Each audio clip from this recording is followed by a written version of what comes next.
What's up and welcome to another Mograph Mocast. I'm Dave. And I'm Matt, joining us today from Grayscale Gorilla, Mr. Nick Campbell. Hey guys. And Mograph is a supplement to our site, mograph.com, which is a motion graphics tutorial site with tutorials, plugins, podcasts, and other Mograph stuff. And on the show, we talk about everything ranging from motion graphics to Cinema 4D, After Effects plugins, render engines, doing business, doing taxes, being a contractor, or working for the man. You can email us info@mograph.com. Let us know what you think about the show. Questions, comments, concerns, queries, grievances, show topic ideas, artist suggestions. We're on Facebook, Twitter, Instagram, YouTube, mograph.com. Hit us up. Let us know what you want to hear. We're open to all the things. If it's noob, if it's expert level, if it's about crypto, doesn't matter what it's about. Crypto we'll pretend we know. Let us know. Yeah, that's right. You're going to have to change Nick, the name of the podcast here, with all this crypto stuff going on. Yeah, just all crypto all the time. Now I'll just start a new podcast. They call that a pivot. They call that a pivot. Yeah. Plenty of time in the day, right? We're not doing anything else. We could just do like 5 more podcasts. Right. Yeah. No problem. Why not? Yeah. Nick, you were on the show way back in the day. Like, we're talking like before video, before rebrand, all of that. Yeah. Way back when you guys were the Mograph brothers, right? That's what that old site we were the brothers. Yeah, right? Basically. Yeah, we are brothers. That's we are if brothers. anyone asks, yeah. We are brothers. That's why. Doing Mograph. Well, thanks for having me on again, guys. When was that last show? I feel like it was I'm looking it up. It was right before Half Res, because it was kind of like a Half Res promo like 4 or 5 years ago. That's crazy. Yeah, it was. Yeah. It was right. It was like episode 30 something, I believe, somewhere in there. So we got this is gonna be a great show today. Very great. We didn't even have like our usual routine back in the day, like our structure to the show. It was just like, we show up and say things. So this will be kind of fun. We didn't have our segments like Mograph recommends and all of that. So well, I'm all yours, guys. Whatever we get into, whatever you guys want to talk about, whatever the audience wants to talk about, I'm here, man. It's exciting to be on the show, man. Man, I can't even find the old episode. I don't know where it is. Yeah, I don't even know. Oh well.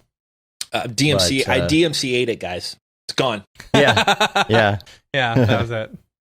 Just a couple quick things in the week wrap up real quick before we get going. Just wanted to mention again that we did the Fireside Reunion special last week. Yeah, so good. It was a late night special with Aaron Sorofsky and Barton Damer and Ryan Summers, and we had Mark Sinosia was on doing the guest thing, the guest host thing with us. It was a lot of fun, so you can catch the replay on that. It was great conversation. Like, I feel like we could have gone really on great for another like 2 hours, Yeah. But it was episode 50. You were on episode 50. 50. Right. Yeah. Wow. And now we're on what? 263? 263. It's been a while. Dude, that's great, man. That you guys are this far along, and so you do it weekly too, right? Weekly. So that's a lot of dang episodes. It's a lot of dang episodes. Yeah. I think we just hit 5 years? Just hit 5 years. I think so. Yeah. That's great. Can't believe that. Yeah, a couple other just quick things. I just wanted to mention that Winbush was on the Unreal Twitch stream last week, so make sure you go check that out. He had a nice conversation there, and check out his Creating the Unreal course while you're at it. Yeah, he's been killing it, man. I love seeing his stuff and seeing how Unreal kind of unfolds as a tool in this world, and he's great. Yeah. He's all over the place. It's pretty insane. And of course, while you're at it, check out our Houdini course and our AR Crash course. Don Allen was live with EJ last week, I believe, on Instagram. Yeah, it was like right after. Like it was weird. There was after the Fireside, the Motion Awards, and then there was our Fireside special, and then EJ and Don Allen got together. Yeah, this is a good night for Mograph there. Right? And by the way, also next week is going to be the holiday show with EJ and Ariev, our annual little get together where we don't really talk much about motion graphics. We mainly just drink. So well, Dave does. Dave day drinks and gets drunk by the time the show's over. Yeah. Which, for me, as much as I drink these days, it'll be one scotch and I'll be on the floor. So. Yeah. we Dave and I had on the other day the past few months or the past few years of episodes, and like they're just really fun to go back and watch again. It's like some episodes feel a little dated, but those ones are just they're just fun. Well, we were watching last year's and all we were talking about was all the cool stuff that was coming up in 2020 that we were going to do. I know. We're all like, the things you we were excited poor bastards. If you only knew. You only knew. You only knew. You're like, Camp Mograph's coming. Yes. Maybe we're all. I joked that I would have been in Vegas like 4 times already this year. Yep. And that's zero at this point. Yep. Yeah. I know, it's so sad. Yeah. I was telling Dave and Ariev and EJ, I was like, we need to just do like a couples, like, go grab our wives and girlfriends and go to Vegas, once this is all over, and just like party. Just get it out of our system. Get it out of our system. Yes. Yeah. It'll be a lot to get out of our system too. Right? People, where'd you get that Beeple? People, what's up with that guy? We're going to get straight to this one first topic because I know that everybody's been talking about this all weekend. Yeah. And that is crypto art. Yeah. Specifically Beeple, obviously. Yes. Obviously. We got to talk about this drop because, first of all, we're super proud of we are Mike. So excited for Mike. Yeah. Yes. If there's anyone who deserves it, it's him. Yeah, absolutely. That's the best part about this whole thing. It's like, of all the artists, Mike put in so much work, right? Mm-hmm. Like there's so much stuff online of like, what is this? And what do you, there's all this little jippy jappy stuff about like, crypto and is it worth it and all these things. And then you have this artist that has been working for 13 years straight and honing his craft. And he's thought so much about this crypto space and brought like physical tokens, all these like unique things that he brought to it. And you can't do anything but look at it and go like, I'm so proud of like even being somewhat in the same space as this guy. Like, it's so amazing that Mike basically like pulled this off. It's so incredible to see. So congrats to Mike. It's so amazing to watch. I feel like the addition of the physical like items, added so much more to the value of the art, Like, I mean, people enjoy tangible things, and knowing that we're going to get this awesome little box with this cool LED screen, and a physical token, and like some of his pubic hair and stuff, like I'm super excited about that. Well, so like he solved the number one question everyone had, which really at the end of it doesn't matter. That's not really what you bought, right? Like, but everyone's like, yeah, but what do you do? Like, can I put it on my wall? Can I sell it? Can I do this? And the answer to all that is like, you're missing the point, right? Yeah. But so many people couldn't get that out of their head. Like, but what am I really buying? And Beeple comes to the party with like, fine, I'll ship you something, right? Yeah. Like, fine, I'll ship you something beautiful, and it's thoughtful, and it's amazing. And then the people that are on the fence can go, okay, I get that part of it, or at least it helps them bridge the gap between like a physical object that you're buying and what you're actually buying is this token. And I think it's so brilliant that he put so much thought behind that and basically said like, fine, like here you go. But this is really a portal into what you really bought. You know what I'm saying? It's so amazing to see that come out and how much work and how much thought he put in all that. It's so amazing. Yeah. His wife has got to be just ecstatic. Can you imagine like dealing with the fact that every day he's got to go do that no matter what is going on. He's got to go finish that. Yeah. And he's got to go finish that daily. I would have bet so much money that he would have batched stuff at least once or twice. Right. But I asked him. He was on he was at the Half Res event, and I was interviewing him on stage, and that was like my number one question for him was like, hey, level with us. How often do you batch it and go hang out at the campfire with your friends and just let your robots post every day? He goes, that's not every day. I bring, and I asked him, I'm like, so what do you do when you go like camping with your friends? And he's like, I bring my laptop, dude. I do it. Yeah. And I'm like, oh my gosh, this guy is amazing. So for what, 13 years, he's been building this and putting out art. And of all the people to bring it to this next world of whatever crypto turns into, I'm just so happy that it's Beeple. What a great guy. Yeah. Part of me was worried that it's like, okay, he just made $3.5 million. He's going to call it quits. Like, he doesn't have to do dailies anymore. Like, he said it. That's he said the it line. Right there. He said, I'm not quitting until I'm in MoMA. He said yeah. Yeah, he I mean, even like, think about like his kids have their school paid for now, like that, like it's got to be just a wonderful feeling for working that hard for over a decade and just like finally it's paying off. The people that we're dealing with, you having to do that daily every day. Yeah. Here's the thing that's super cool, and he's never cared about like just people stealing his work and like reusing it and reposting it and like using it for anything. He just gave it away for free. So like literally you could go on his site and download any one of these dailies, if you wanted. But it's like and everything. Yeah, it files and everything, and it's like he still made that money, Yeah, but that proves the value of what these things are, right? Yeah. So when people are like, "But why don't you just download the GIF?" You're like, "Well, that's not what you're buying." It's like you're having a crappy photo of or even a great photo of the Mona Lisa or something. It's like that's not what you're really owning here, guys. You own It's a different way of thinking.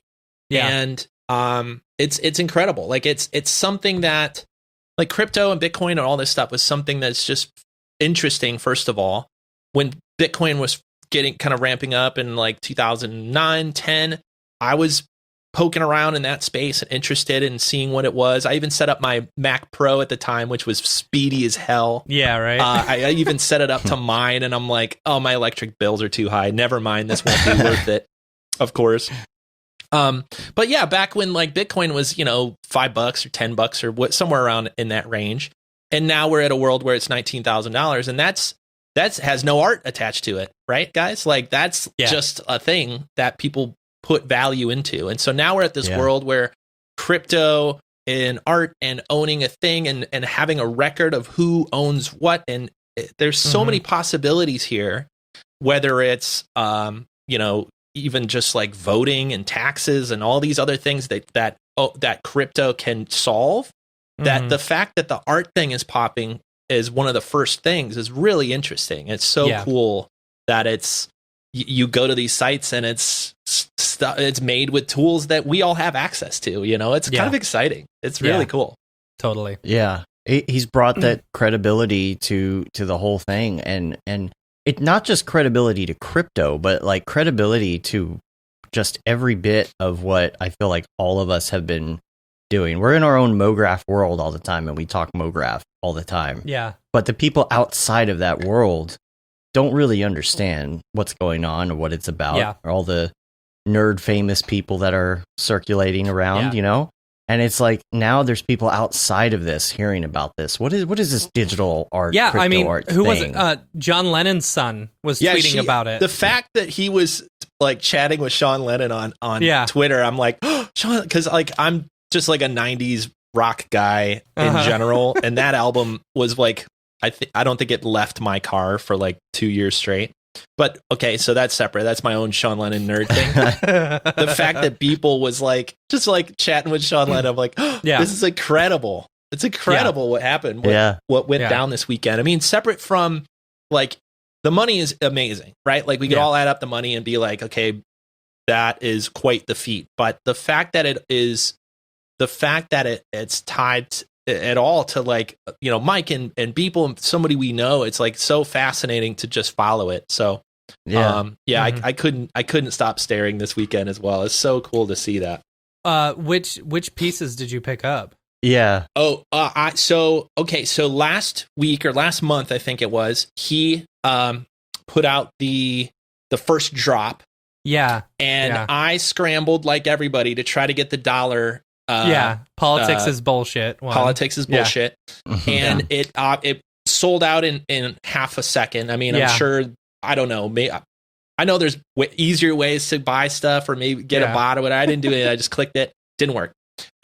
So I saw on the secondary market, it didn't even dawn on me that there's an instant secondary market that somebody's flipping this thing right away. And I wanted to be a part of the first Beeple drop. I knew enough about crypto. I knew enough about Beeple for sure, and enough about where this space might be going to where I just wanted to be a part of it. Sometimes I'll try to grab something just to be a part of the story of something. In my head, you know, like I don't need to sell it and make money. It's just like I love help. What's the best way to say it? Like it's supporting.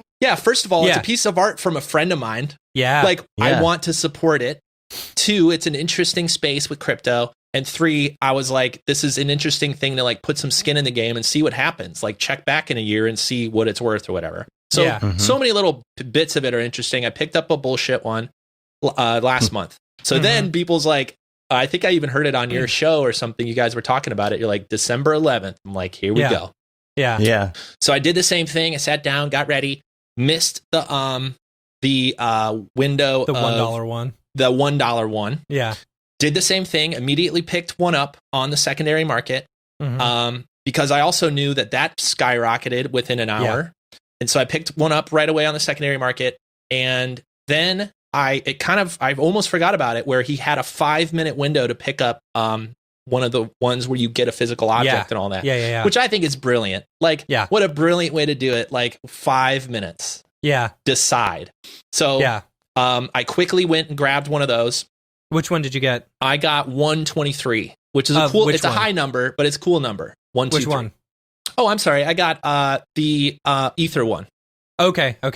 Yeah. Cool. So that one looked cool to me. If there's one to put on the shelf, I agree. I completely agree. That one looked the coolest, and that's the one that Dave got. That's the one that Ariev got, and that's the one that EJ got. And I was like, you know what?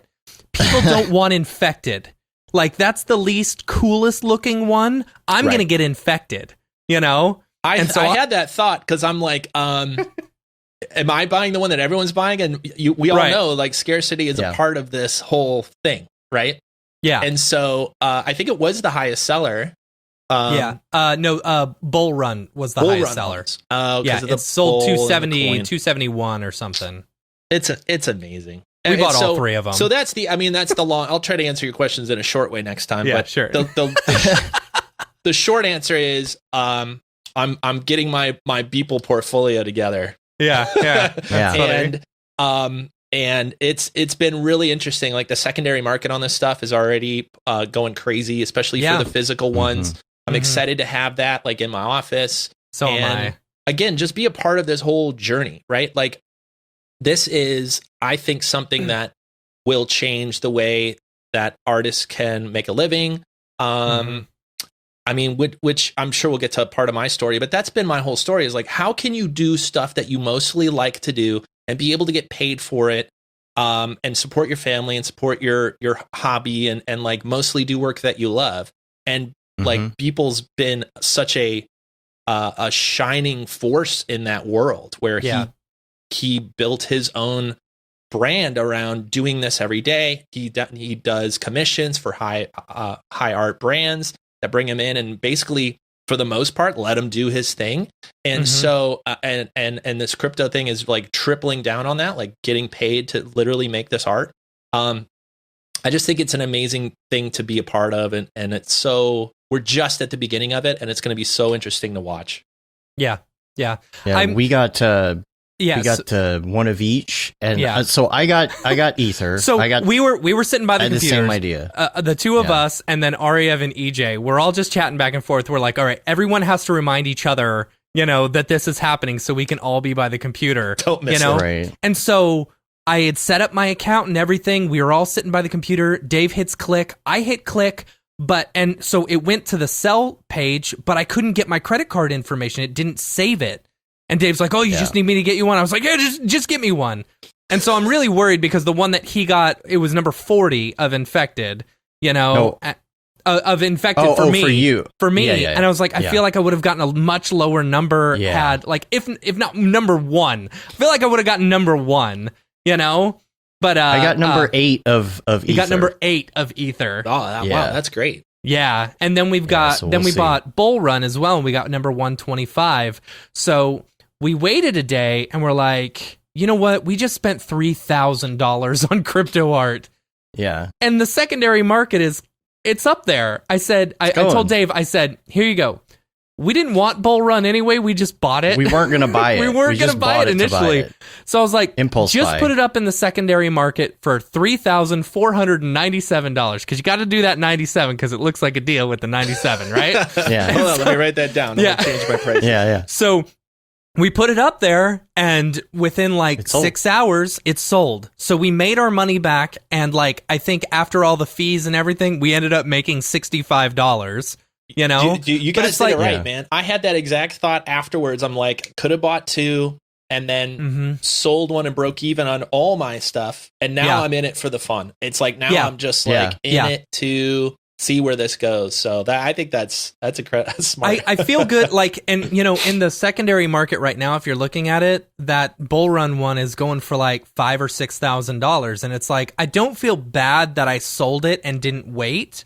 You know, because I'm like, we made our money back. We got what we initially wanted. And these ones that we bought may still be worth something. Even if they're worth nothing, we didn't lose anything. But we're part of it, and we have the cool physical art. Yeah. And that was the point. And it didn't cost us anything. Yeah. So I think that's a great way to think of it. And there's a lot of like investment theory that goes in that way too. You know, like if you go buy Tesla or whatever, and it doubles.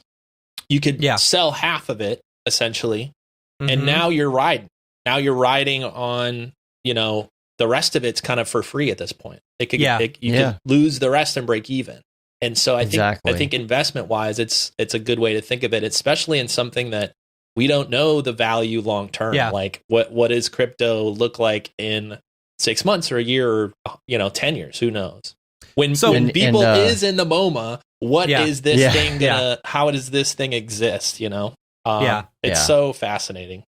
Mark says Ether is at around 5,000 right now, and number 4 Ether yesterday sold to somebody for $114,000. Yeah, which is crazy. That's insane. It's bonkers. I'm interested to see like where this goes. You know. Because part of me is like, oh yeah, it's going to be huge. But the other half of me is like, no, maybe Beeple just grifted $3.5 million from people. He's on an island somewhere. Yeah, already. Exactly. Yeah. You know, and we were talking about that. We were like, oh, I bet you he's in Mexico right now, just chilling, just waiting for all this money to come in, and he's just going to stay there. You know, yeah. I have a feeling, knowing, hanging out enough with Beeple that. He may be anywhere in the world, but he brought his laptop with him.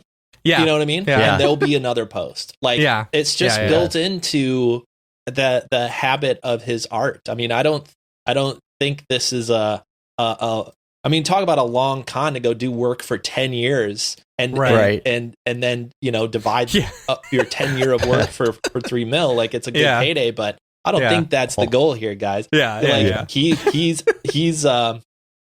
I hope he took a few days off, but knowing him, he's got his laptop next to him, you know? Yeah. So I think it's so fascinating. The craps tables next time that we're in Vegas might be interesting.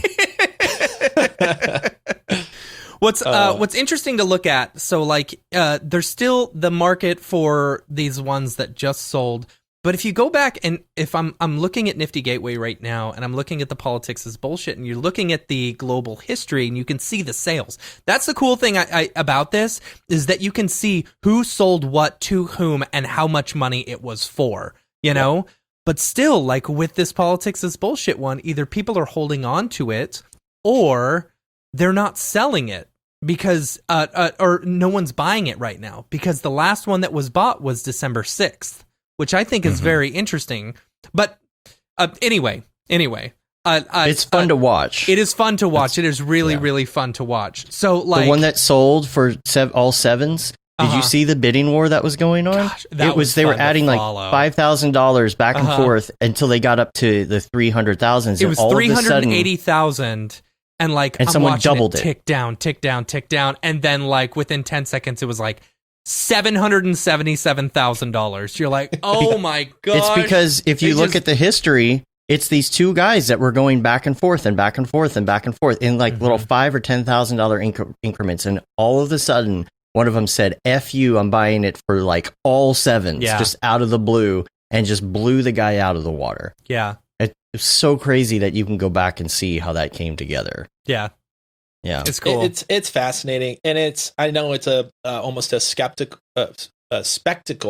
for so many people to look at and be like, what's this crazy? But what is this? Like, what does it mean for another artist to do this? And I think it's funny sometimes when like another artist is like, oh, I'll throw my random 3D stuff up there. They're like, well, that's not why he sold this thing for $100,000. Right. He's been putting the work in, and being Beeple for this long, and it's just a completely new way to think of it. So yeah, I mean, I think it's hard to guess on where all this goes, but I don't know what else there is to say other than it's interesting to me to kind of see where all this goes.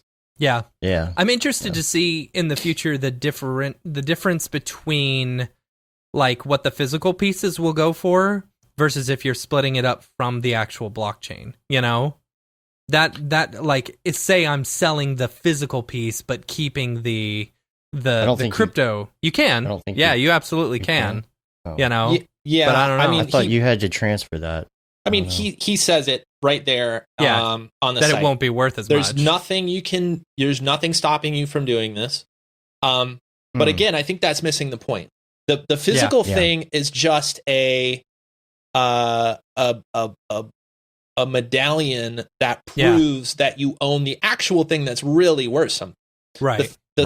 And that's the whole point. The whole point is the blockchain, the fact that you can trace it to who owns it, the fact that you can prove who owns this token is what you bought. The thing he's sending you, I think, at least for me, is just it's the diploma on the wall. Like it's the piece of paper that shows that I have this thing. And it's not the actual thing. That thing that you got was an education and the knowledge that's in your head and the experience. The piece of paper on the wall is just a shortcut for you to say, yeah, I got one. Yeah. Right? Yeah. And that's all this thing, to me at least, that's all this physical thing is a thing to say to yourself. It doesn't need to be a bragging right. Although I might have it behind me on my YouTube channel. Believe it. But it can also be like there are things that I own that I think everybody has an emotional attachment to that you walk by. Maybe it's something from your childhood. Maybe it's something from your family or your dad or something like that. That you go like, yes, this little piece of metal or plastic means a lot more to me than just the piece of metal or plastic. And I think that the interesting thing that Beeple did was tie those things together instantly and say, I'm going to give you a medallion that means something more than the piece of plastic and the hair that's in it. This has an emotional attachment to the thing that you did, that you supported me, and this is my artwork. I'm even going to give you a screen to show the artwork. Yeah. And all of this is here, not because of the thing. Like, I don't think he would sell those on their own anyway. That's just not what he's selling you. This is a reminder that you are now a part of something bigger than a piece of plastic. And I think that's what's so brilliant about, to me, what he did in this last drop. I'm curious what the cost of the actual physical like pieces are. Like what did it cost him to get these mass produced and stuff like that? Like what does it cost to mint a coin? What does it cost to build one of those it's little like the LCD cost of a screens, Raspberry Pi, man. I mean, that stuff is so cheap these days, So. I mean, he can't be doing this himself, right? It's got to be outsourced. I don't know. Anyway, well, let's get congratulations, Mike. We're proud Congrats. of you. Yeah, I mean, geez, it's so great.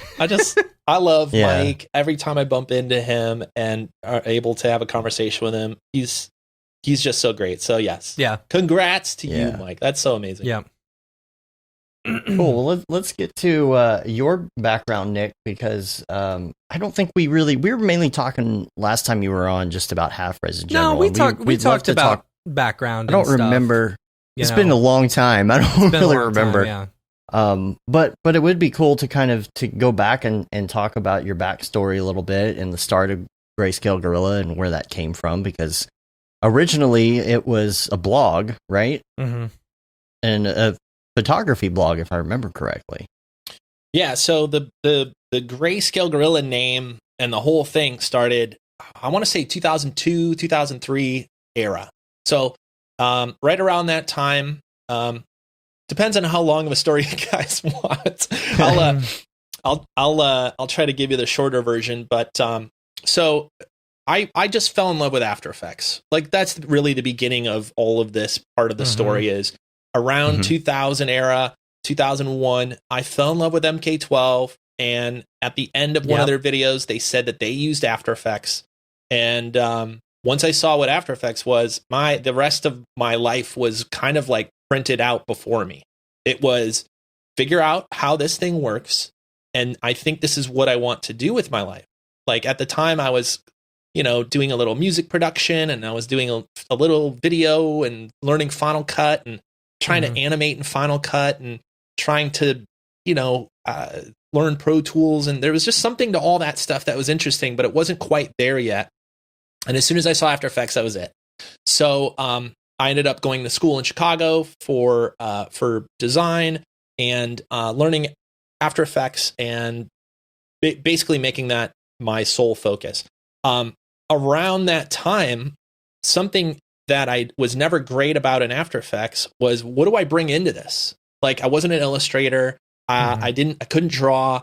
I could film some video, but that had its own problems. It was like, green screen always sucked on those old cameras. So you couldn't do really great green screen without a $2,000 camera. But once digital photography became affordable, I can now go take photos of things and cut them out easily and bring them into this After Effects. That's just how my photography career started. Then I got completely obsessed with photography and going down that whole rabbit hole that I ended up making a photo a day website. And this was pretty popular in the early 2000s, where digital photography made it easy for you to take a photo. And a lot of artists were just putting up a photo a day. Flickr, was it Flickr? Yeah, Flickr was taking off and all that stuff. Flickr. So I took grayscalegorilla.com and I made a photo a day website, and I posted a photo a day for 3 years straight. Wow. Now that's not Beeple numbers. No, it's not 13. But and I batched some things.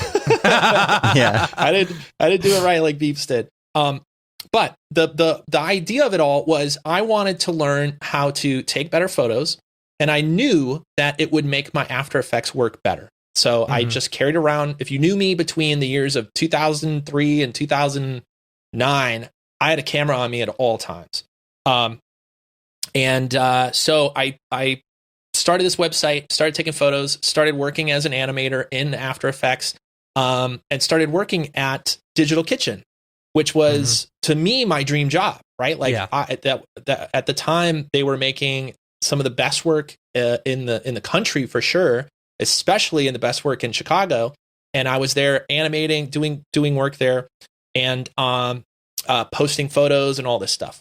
Well, pretty quickly, people asked me about my day job. Hey, you do After Effects stuff? Why don't you show me some of that stuff? Like, what's going on? So I started a blog, started talking about After Effects, started talking about photography, what camera gear I owned, and man, that took off too. And every time something like that takes off, my brain's like, man, this is interesting. Like, just like we talked about with all these other interesting things happening in the world. And I decided that this would be something I want to pay more attention to and start to learn and start to teach, which was always something that that's always been a big part of my history, is teaching. And so I started putting up tutorials on After Effects and a little bit of tutorials on photography. I showed you my, how to take a photo and do focus lock and all this stuff. And around that time, there was also this new thing that was pretty new in our world called Cinema 4D. And if anyone was looking at Cinema 4D back then, it was the only 3D app on Mac, so it had that going for it. And it was also very designer friendly and very easy to pick up and start to use compared to all the other crazy 3D apps. Very intuitive. Oh my gosh. And I know, we can get into that stuff later, but it enthralled me. It captured my attention as much as After Effects did. what would have been like 8-9 years earlier. And so there I was learning Cinema 4D, even taking on some of the 3D jobs that the quote, like real 3D department said no to at Digital Kitchen. The little Mography stuff, they're like, yeah, that's kind of, that's below us in some ways. Yeah. And I was like, I'll do it. Let's go. I'll make a logo spin around. Yeah. And so I started learning Cinema 4D and started learning. I was still, in getting better at After Effects. And it was at that time when I was, and by the way, I'm also posting on the Grayscale Gorilla blog. Mm-hmm.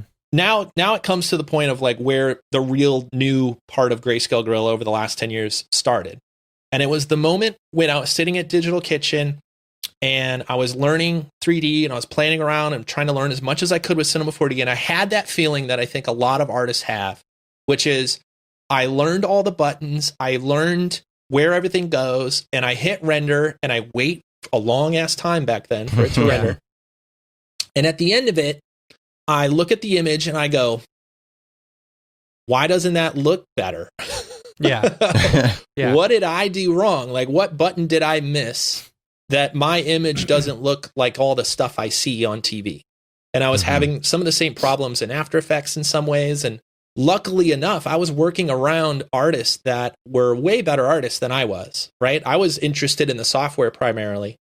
And I was lucky enough to have some artists kind of, sneak up behind me and say like, hey man, I see you struggling with this. Can I give you some pointers? Mm-hmm. And at a certain point, I started asking them questions. Hey, why doesn't this look great? And, one of them in particular would pull me aside and be That's my question every time to Dave. Sorry. Yeah. Why doesn't this look right? I mean, and everybody should have that, right? Like everybody should have that person that you can get honest feedback from and know that they'll always say something a little bit negative. You want that person in your life, Yeah. Because they make you better. So anyway, this one person in particular was always like, I would reach out to him and be like, he was one of the best 3D artists I've met personally. And he always had that right thing to show me that would make it would only be a quick little tweak, but it would make it look 10 times better. You guys ever done that? Yeah. And I didn't have the eye to be able to see it, but you talk to an artist like that and they're like, lift the shadows up 10%, add a little bit of blue in the shadows. And a lot of it wouldn't even be in the render, they're like, and then, add this vignette. And if you do re-render it, add one more bounce of GI or something random, and I would do it and it would look 10 times better. And that's when my brain unlocked that learning all this software is great and all, but there's something else that I was missing. There's something else in that whole part of learning that my teachers didn't tell me enough about, or they tried and I wasn't paying attention. Right. And this was things like cinematography and color correction and where to place your camera for dramatic effect and what to focus on and what not to show, putting silhouettes and shadows and darkening things to pull out contrast in your scene. Color theory, typography, all these things that I was kind of just, kind of understood, but I didn't really understand until an artist talked me through it and I saw it in my own work. And the most important one of those things was lighting. Yeah. And I'm sure you guys have got to the point where you're like, you put, I don't know how many hours into sculpting something or building something or making a model. And then you get to the end and you like throw on a couple lights. You're like, whatever, this isn't the thing I worked on. You hit render and you're like, man, I put all this work into this model and it doesn't look right. Yeah. It's usually the lighting, right? Yeah. Yeah. So to tie, I guess I gave you the long version, guys. To tie all this together, that's when I had the biggest epiphany to me was when this guy I was working with, I had lighting questions. I can always continue to have lighting questions with him. And he goes, you know what, Nick? This stuff. He goes, you're a photographer. You've been shooting photos and portraits, and you know all about studio lighting and how to set up softboxes and how to set up rim lights and bounce lights. He goes, just do that in 3D and it will look that much better because you can bring your knowledge from the real world. And if you treat 3D like the real world, well, you're going to get more real world results. Mm-hmm. Yeah. That was the epiphany for me to, first of all, understand 3D way better than I did before that. And 2, to be super pissed at all the lights that were included in Cinema 4D. And from then on, I'm like, these lights don't have fall off by default. A lot of these defaults have changed over the years. But back then, no light had fall off. They went on forever, which is unnatural. Right. No shadows by default, right? Yeah, no shadows by default, especially no area shadows by default. Yeah. And what I realized was all the things, and this is still mostly true for a lot of renderers and for a lot of software, is the defaults built into software are for them to look good, are for them to look like it's fast. And when you don't add shadows and when you just have lights go on forever, of course it renders fast. Yeah. And it takes a little bit longer to render, obviously, when you use realistic lights, when you use area lights and realistic fall off, and even putting textures on your lights instead of just a plain square. All these things added up to a much more realistic render. And I got so mad that wasn't a default built into Cinema 4D. And in fact, I got so mad that I went and built my own lights. Yeah. And that's what became of our first plugin that we created called LightKit Pro. And that's when I started looking at this Grayscale Gorilla thing and the website and the people that were, interested in Cinema 4D and thinking, I want to actually go do that. I actually think that helping people create better work, bringing these tips and these tutorials, and more importantly, these plugins and lights and then materials and all the other things that we do now, helping other artists do this is, at least at the time and still today, luckily, way more fun than like doing another job for Digital Kitchen. And so what I decided was that would be my mission. I wanted to bring and serve the Cinema 4D artist with tools and materials and training, tutorials, all the stuff we've been doing for over 11 years. I wanted to bring that to Cinema 4D artists. And that's the origin story of where Grayscale Gorilla started. And so that was 2009 when we started. So over 11 years later now, we have over 10 employees. We have thousands of customers. We've helped now thousands of artists create a career doing 3D and create a career to do exactly the thing that I was so pumped about 10 years ago. And hopefully now that they have better tools, they have better training and everything, way more than I had when I got started. For sure. Yeah. And so, I get off on a tangent with that stuff because it's important to me that people understand that this is why we're all doing this. We're all doing this because we mostly love motion design. We love 3D. And hearing somebody else's story for me was always important part of that process. And I'll add one more little detail to the story and then I'll shut up. And you guys could ask your second question, I guess. I'll talk. The guy that was always behind me and super helpful and one of the best 3D artists that taught me all this stuff, his name is Chad Ashley. I knew it. Was it Chad? Yeah. I knew it. It was Chad. And so when I, a few years ago, 5 years ago now, when 5? It might be 4 or 5 years now that Chad's been with us. When I wanted to take Grayscale Gorilla to the next level, and I said, okay, I brought Grayscale Gorilla as far as I could with my knowledge and my skill and working with other developers and bringing new plugins and ideas. How do I really take this to the next level and bring in an artist that's been doing it way longer than me that could show us the tricks that would make things 10 times better looking? And I started thinking about it. I was like, that's Chad. He's the perfect one. So he's been with us for 5 years now. Been a huge part of the last few years of Grayscale Gorilla, bringing all these materials, new plugins, and all this stuff. So that's just a little part of the story I want to make sure I got out there before I forgot. You've got how many people who work for 10, you now? 10, right? Yeah, it depends on how you do the part-time versus full-time, but I think we're around 10 right now. So that's cool. Yeah, it's incredible. I would have never guessed when it was just me in my bedroom 10 years ago, I remember tweeting to you years and years ago, right after I had officially changed my title. You know, it was one of the our art director came in and he's like, yeah, I think we're gonna move you over to the 3D team. It ended up being BS, but I was so excited about it. You know, I was like, I tweeted at you. I was like, oh, Nick Campbell, thanks so much for helping me get to this place. And you were like, yeah, way to go. You know, super, super enthusiastic about it and stuff. But I mean, like between the Grayscale Gorilla tutorials and having Dave next to me, you know, teaching me that stuff, because mine was very similar. I was big into After Effects. I loved After Effects, you know, and that's where I started. And then Dave taught me 3D. He taught me cinema, you know, just sitting down with me one day. We were making a logo spin, you know. And I was feeling pretty good about it because I had one honorable mention in the 5-second project for what was it? Happy? Was it Happy?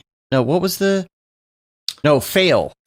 My little machine I made said Happy on it, and like the little guys came through. I'll try and find it. I gotta find that. I don't know where that is, but dude, that's great. But yeah. I was feeling good about Cinema 4D, so I was like, Matt, check it out, dude. I know you use Cinema, but you got to get more into Cinema. Yeah, more. It was good, and that all started. You know, all evolved. That's what's amazing about seeing the growth of Cinema 4D and the community and the artists and you know, like 11 years ago or even before that when I was learning this stuff. Like I started in 03, 04 learning Cinema 4D, and I had to go like get the DVDs, you know? Like there wasn't a lot of video. YouTube didn't exist. Like for you young people, YouTube didn't exist. Vimeo didn't exist. And you had to go get the book with maybe it had a CD or DVD in the back, you know? Mm-hmm. Yeah. And so that was such an amazing part of the growth of the community and the growth of Grayscale Gorilla was looking at these tools and saying like we could put training and tutorials online and show people how people do this stuff. Nobody was able to do that before Vimeo and YouTube gave us these tools, you know, without spending thousands of dollars in bandwidth or, like I said, putting out a DVD. So obviously the tech was a big part of that, but really it was watching the Cinema 4D community grow, to see Maxon and Cinema 4D itself grow and end up where we are now, where Cinema 4D used to be kind of the toy and kind of the joke people would talk about years ago. It used to be the Blender. Yeah. And Blender's going through that now too, better. So, you know, I think and there's always these revolutions like this, and maybe crypto is a part of that conversation too, where people are like, what is this thing? And then it takes off. You know, Cinema 4D went through that, and now it's a tool that is you know, in the top 3-4 tools that people grab when this work needs to get done. And I would argue one of the best communities out there when it comes to sharing and tools and things like your podcast and your Camp Mograph stuff that you guys help with and all of that. I mean, I just love this community, and it's so great to have Grayscale Gorilla be a major part of that. When we get those emails from our customers and they're like, you taught me how to do this stuff, and now I work at Apple, and now I work at Ford, and now I'm a creative director here or a freelancer, or I started a studio. Those things like just they warm my heart for sure, and they just remind me of like how cool the Cinema 4D community is. Speaking of community, and I feel like, so going to conventions, going to meetups and stuff like that, there has been this just joy that I feel everyone in our community emanates, you know? And I think that's because of 3 people. And Nick, you're one of them, you know? Matthias is one of them, and Paul Babb is the other one. Yeah. You know? Yeah. You 3 people, anytime like you're meeting up or we're hanging out or something, it's just always positive and hugs all around, and you know, there's no negativity. that you find with some of the other software. Like if you go and hang out with a bunch of After Effects people, maybe they're not so happy or whatever. But it's like I feel like because you three were starting in Cinema 4D with all of us, it evolved into this like happy, super, cheerful, always positive, community instead constructive criticism and absolutely just all of that.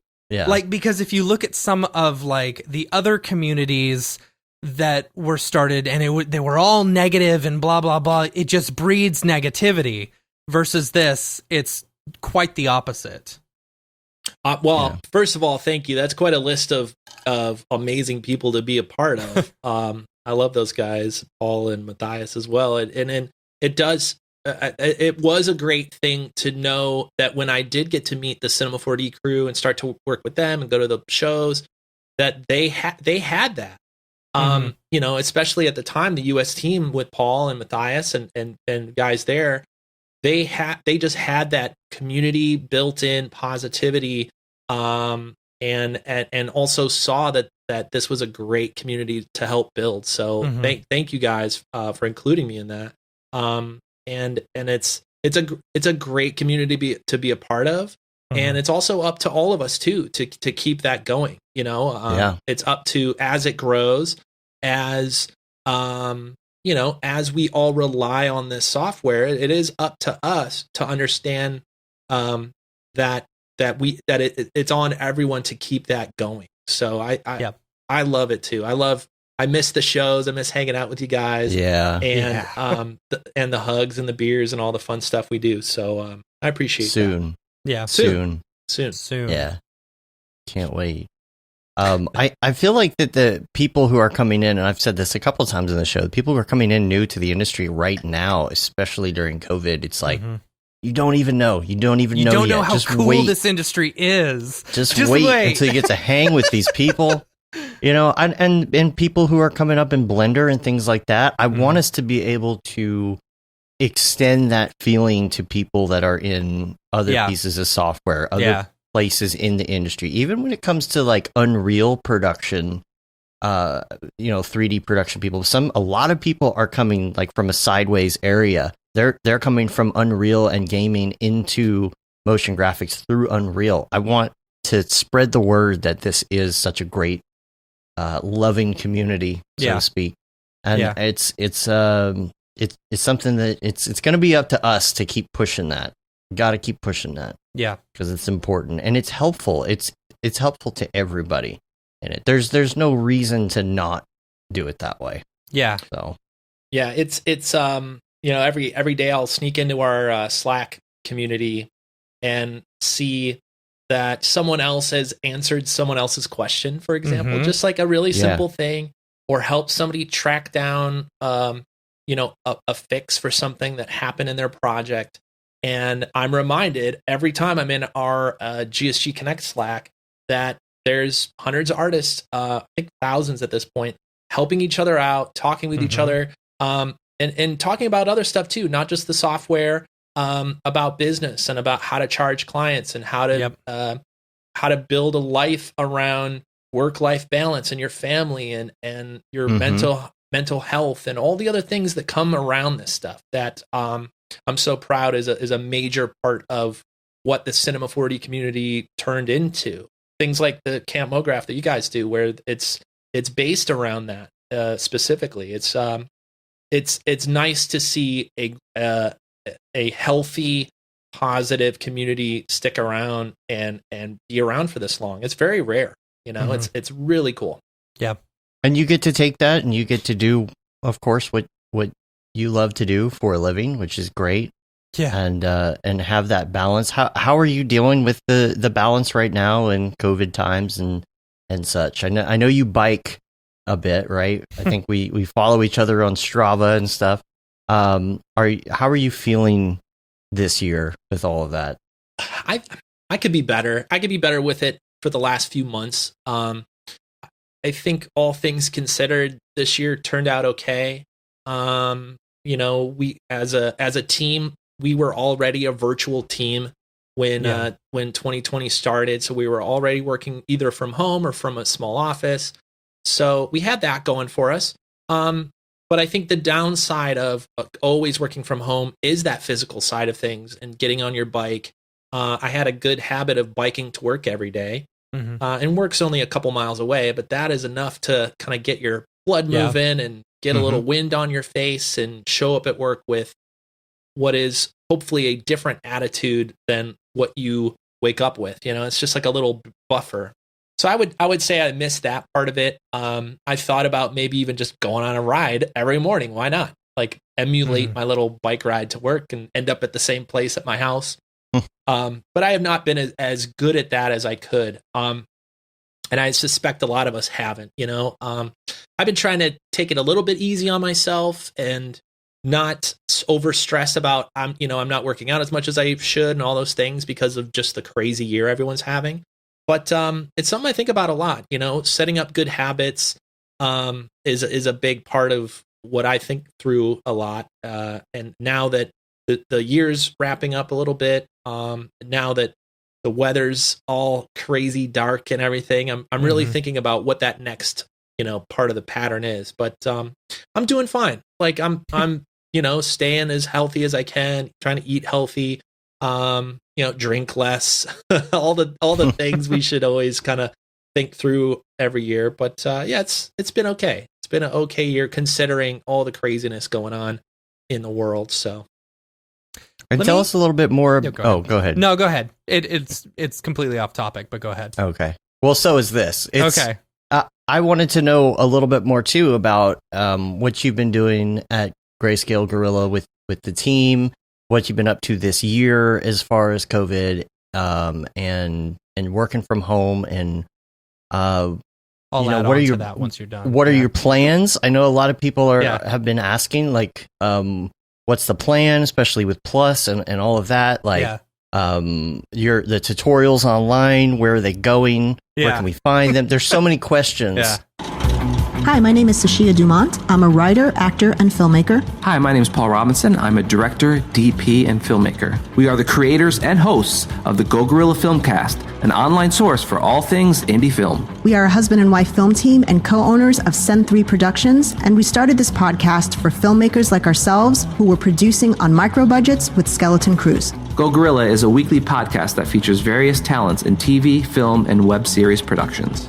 We've interviewed filmmaker powerhouses like Kestrin Pantera, Richard Raymond, Alex Ferrari, Cassandra Ebner, and Ryan Connolly.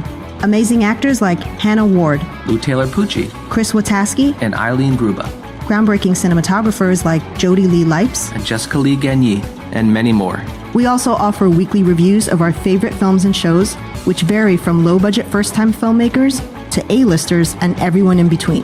Go Gorilla is proud to announce that we have officially joined the Mograph Podcast Network. So if you love filmmaking as much as we do, tune in every Sunday for a new episode of the Go Gorilla Filmcast, your source for all things indie film. Now available on the Mograph Podcast Network. And maybe some people will have some questions in the chat as well, so put them in the chat there. And to add on to that, it's like, my big question is, how do you guys stay competitive with all the other, like, you know, when you started, like, there wasn't a lot out there, you know? Yeah. And so, I mean, we got lucky when we started the podcast 5 years ago. Like, I think you, the Grayscale Gorilla podcast and Animalators were the only podcasts out there that were doing this. So we're like, okay, if we can outlast all of them, we'll be good, you know? So we've presented you with about 15 questions. Yeah, sorry. So we're just going to let you roll for the next hour, and we're going to sit back. I love all of this stuff, and I want to make sure we get to all of it. And if anybody in the comments has something like more specifically that I'm missing that you guys just said, I want to make sure I answer it, because I think it ties into a lot of stuff that's happening. So I'll just tell you the story from the start of the year, which is it starts late last year when we started Grayscale Gorilla Plus. And we put out Plus as a way for people to get access to all of our training for one price. Once we had 4 and 5 and 6 major pieces of training that were all, I think $299 around that price. We had a lot of people say like, can I get it all? Do you guys have a bundle at least? And the problem with bundles is the bundle works until there's a new thing. And then you're like, okay, well now there's a new thing that you don't own. So we're like, how do you solve all that? The best way that we've seen it solved in the business world is membership, is a subscription. Get all access to what you have and anything new that we knew was coming out soon for one price. So we put out Plus for training only late last year. And so many people signed up. So many people wrote back and said, this library of what you guys built is amazing, that we sat down early this year and said, how can we make Plus even more valuable and make this a no-brainer membership that people will rely on, that people can use day to day, that people will see way more value than what the cost is, right? Because I know I sign up to all these memberships, and I know every time it rolls around, I look at it and I'm like, did I get this value out of what I'm about to pay again for a month? So we sat down and thought really hard about what that could be, because we saw success in it. We saw our customers start to understand and get it. And we decided early this year that everything Grayscale Gorilla should be in Plus, and that is our mission for this year. Now, this is before COVID and all that stuff we'll talk about. But we sat in a physical room together and but when we could, and decided that would be our mission for this year. Bring everything inside of Grayscale Gorilla inside of Plus and make it all available for one price, either per month or per year. We also knew all the new stuff we were building. So we had, at the time, we had new training that we were working on. We had new plugins we're working on. We had new material collections we're working on. And we're like, this solves all of it. No longer do we have to sell a bundle and then you're immediately out of sync with the new stuff we're launching. We knew that if we can set up everything correctly, that the artist out there could get it all for one price and just be able to grab what they need when they need it and not have to worry about whipping out the credit card every time you need a new thing. So anyway, that started around January, and we decided that, you know what, this is going to take so much work, what we're about to pull off, like build what is now called the hub, build the library, build a membership, a way better video platform than we had at the time. And we decided that, frankly, guys, we got to just turn and work, and all of the public stuff that we've been doing, the podcasts and all this stuff. I think if we're going to pull this off, we have to say no to that for the moment and just focus in on this product. And so we all agreed, we all decided that, and that was around January, February. And then of course, all of this happened. 2020 went crazy, right? So in good news, we already had a giant project we were already all working on. We were already a virtual team. So as a team, I think we did okay. Like my hearts and thoughts are with the families out there that had the kids instantly running around. I know you guys have bumped into that. Not fun. And so we had to figure some of that stuff out, but everybody was going through that. What was great about Grayscale Gorilla and our team is we got a great team, first of all. But second of all, that we already went through the virtual team thing. We already were working virtually, and we've been doing that for over 5-6 years now as well. So it was a learning curve for sure, but I think we pulled it off okay, where we all still worked really hard to get the Plus stuff up and running.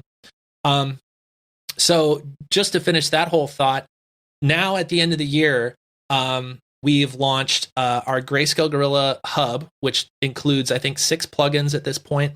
We have our brand new Grayscale Gorilla Library, and that's the asset library. So what that is things like material collections, textures, scratch imperfections, and coming early next year is all of our HDRIs, HDRI link, and all that stuff will be included.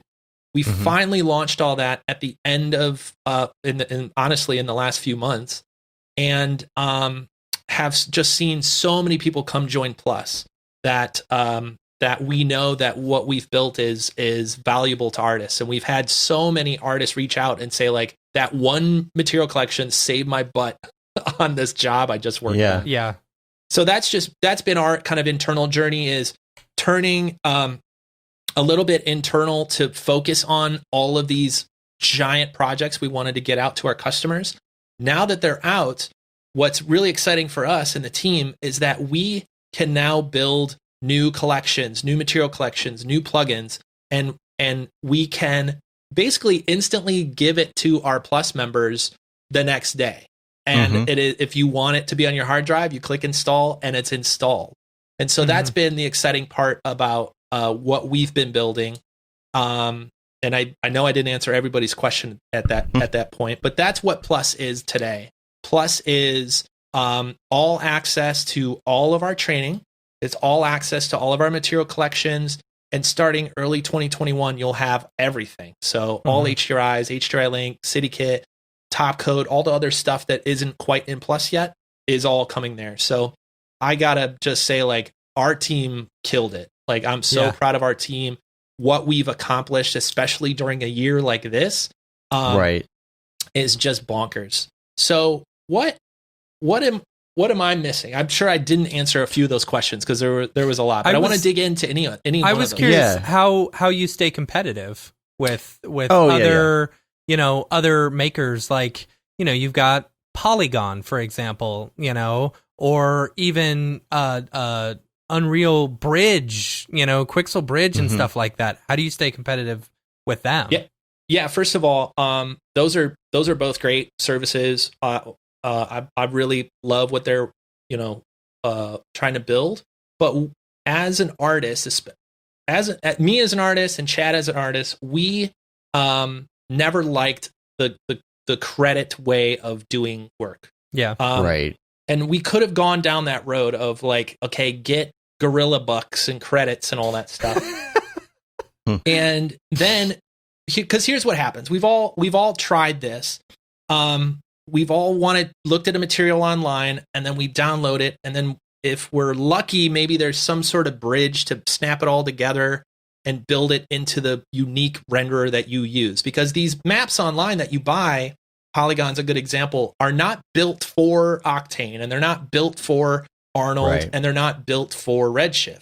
They're built as a as kind of a standard that hopefully by the time you snap it all together looks the same way on different renderers. But really, at the end of the day, it's up to the artist to put all this together properly.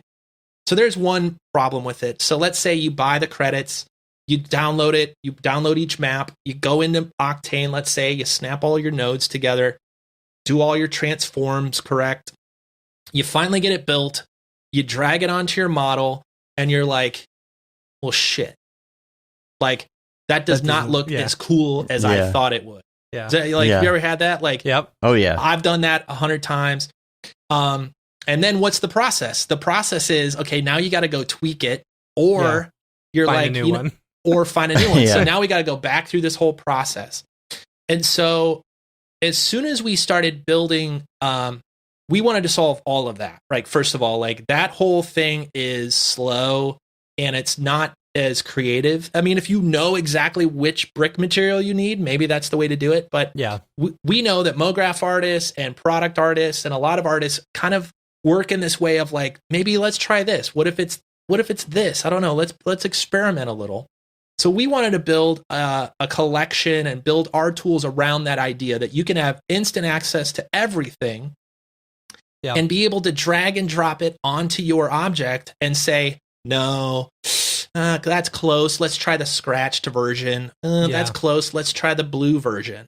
And if we can create that experience, that we know we could solve so many problems for artists out there that get to the end of the project. They're like, now, like, I got to add materials and add lights and render this properly.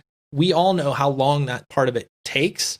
We wanted to create stuff that solved that whole process. So when it comes to staying competitive, we wanted to build a different experience than the other guys. We wanted you as the artist to have instant access to our entire library, and it's about to get crazy large. Like, we have 3 major material collections and 1 imperfection collection in the library.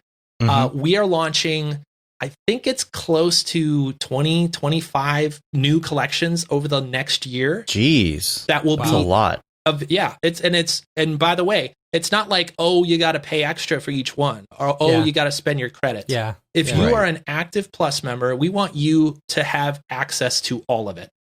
And, maybe you don't need to download it day one, but let's take an upcoming material collection we have, or let's take the one we just launched called Tech Products. It's built for product renderers, very, micro details when it comes to like the rose gold and having the perfect metal and the speaker grills and the fabrics and all the stuff that these cool products are made of. Maybe you don't need that day one, but when you do need it, the mission of what we're trying to build with Plus and our new library and the material collection is when you do need it, you don't have to go bug your boss for the credit card. Yeah. If you are a freelancer or running your own studio, you don't have to go whip out the credit card. You just go up and click download. It's in your library and you drag and drop and you're ready to go. Mm-hmm. It's what we've been like. It's what something Chad and I have always wanted. It's something a lot of our 3D artist friends have always wanted. And that's really what we're building. So now imagine doing that with not only materials, but also with textures, imperfection maps, scratches, thumbprints, all the stuff that's coming in the future for that. And then imagine doing that with all of your HDRIs. And we didn't even talk about HDRIs, but we all know the experience of HDRIs when you have to go like to your actual hard drive to get an HDRI. Yeah. Mm-hmm. That's the whole experience again. You got to go like click it, look at it, say, that's not quite the lighting I'm going for. Let's go all the way back and start over. With HDRI Link and the new library, it's just like you try it until it looks great. Mm-hmm. So that's the experience that I think keeps us not just competitive, but like wildly ahead of the curve when it comes to 3D artists working faster and doing this for a living, right? We know that clients are asking for more and paying less. We know that all these new renderers are speeding up the process so much. And we wanted to add a tool that is made for 3D artists that allows you guys to work even faster and have the materials and the lights at your fingertips when you need them. Yeah, that's the first thing that I do whenever I'm working on a model or something. It's usually I'll work on a model and I'm just kind of doing the model as one C4D file. And then later I'm going to bring it in somewhere else and really kind of tune it in. The first thing that I do when I'm just working on a model in general is I'm going to put an HDR in there. I'm going to throw some materials on it, even if it's not the final material. And it's been so great to be able to go to that library and just drag that stuff in. And I talk about this all the time, but Chad Ashley's presentation at DFW C4D about how he created some of those materials in his journey, trying to do it with actual photographs and then moving into Substance to create like some of the more procedural looking patterns. And like, it's just so great to have that library. Let me say one more thing too, because I have to brag about Chad and his team, because that is the other part of why we can stay so competitive right now. So I'll leave the pricing for the end because I think we have incredible value as far as our price, but let's just talk about the quality of these materials for a second. When it comes to going online and grabbing a material, at least in my experience, it has been less than 50-50 that at the end of that journey of snapping your whole material together or building it from scratch, that you really end up with something that is high quality, that holds up to scrutiny, that looks as good close up as it does from far away. Mm-hmm. And we set off to create super high quality material collections that do all of that and more. So we wanted you to drag and drop it on your scene and maybe scale it, like it's a little bit large for that wall. Let's scale it down. But that might be the only decision you have to make to make beautiful textures. And we wanted to give these, the 3D artists that are inside of Plus the ability to use this high quality of materials and not have compromise. The problem with something where you have to snap it all together yourself is the compromise is it kind of has to work in all the renderers. Yeah. And there's always a little bit of like the details that you can really spend time on could go away because you have to make it compatible with everything. Now, what we decided is we're going to sacrifice the ability to sell these materials to like Blender users, for example. They're not compatible there. But what we are gaining is if you work in Cinema 4D and you work in Arnold and you work in Redshift and you work in Octane, or you work in Octane, any three of those, that these collections are drag and drop and done, and there's no tweaking it for your renderer. Yeah. They are right. They are they're beautiful, built specifically for it, right? They're built, that exactly. In fact, you download the version you need for your renderer. So we went out of our way to make sure that these are, you don't have to sit and tweak them and dial them in. They are dialed in from the box to drag and drop. And to talk about lighting for a second, they're dialed in to work with our HDRIs, with LightKit Pro, so that all of these things snap together. And that, to me, is the ultimate value of Plus, is not all of the separate stuff you get. You get hundreds of hours of training. You get, you're about to get thousands of materials. You have over 1,000 already. You are about to get all the HDRIs and all the plugins you already have access to and all the new ones. But to me, the value of Plus is the ability that they all work together. So the lighting tools are built to work with our materials. And then if you want to dive deeper into the materials, we have training to let you dive in and learn from Chad, learn from one of the best in the industry on how materials are created and how you can customize it and how you can tweak it exactly for your render. So that's the exciting part about Plus and about the value that I think we're bringing to the market. Is it's all there for one price, and it's only costs as much as like 1.5 of our plugins, and you get everything I just talked about for an entire year. So Jeff was asking in the chat about, and I think you sort of answered this just now, actually, but about bringing it to other DCCs, like if you could have those materials in Houdini or something. Yeah, right now we're focused on Cinema 4D, but I think I can see a world down the road where we do look at other DCCs and see which one would be next, especially for these materials and HDRIs, for sure. So it's something we're looking into, but for now it's Cinema 4D compatible only. And I should say Arnold, Redshift, and Octane. Yeah. A lot of questions that have been coming up in the Slack recently are about if you already own products, but you don't have a Plus subscription. How does that work? Are there going to be updates? How does that whole part work? Yeah, like for those who have downloaded Signal and are using Signal for R20, or like a lighting kit or something. Say S24 comes out. Will there be an update for it? Will we have to be on Plus in order to get that update? Yeah, so there's still, I think, a couple questions there, but let me try to answer all of them. First of all is all new products and all new updates to any plugin will be Plus only. So we have new versions, new ideas, obviously new material collections, HDRIs, all that stuff. Anything new from Grayscale Gorilla will be in Plus. Obviously, it will be in Plus, but the thing to know is it will be only in Plus. Plus is the way that we're going to deliver all of our updates. So what happens to you if you are using our plugins and not ready for Plus yet? What happens to that specific plugin? So over the last years, maybe 3 or 4 years ago and before, what was really great about Cinema 4D was they would update their version from 18 to 19, and everybody would do the same thing that I'm sure a lot of us have done, which is go into your old plugins folder, you copy it, you drag it in, and through the magic of whatever magic they were pulling off, which is very rare, that happens almost never in every other industry.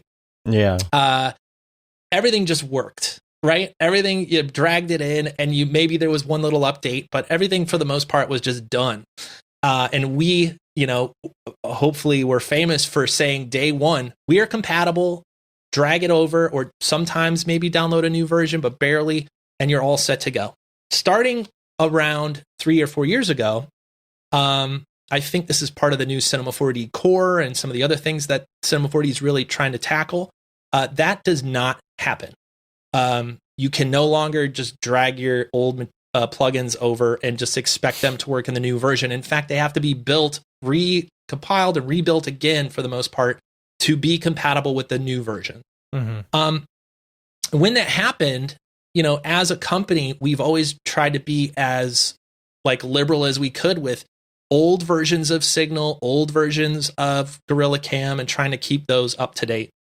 Mm-hmm. And what we are seeing right now is that could not be sustainable for us, and it couldn't be sustainable for our development, and it couldn't be sustainable for, frankly, paying somebody to redo our plugin every time there's a new version of Cinema 4D.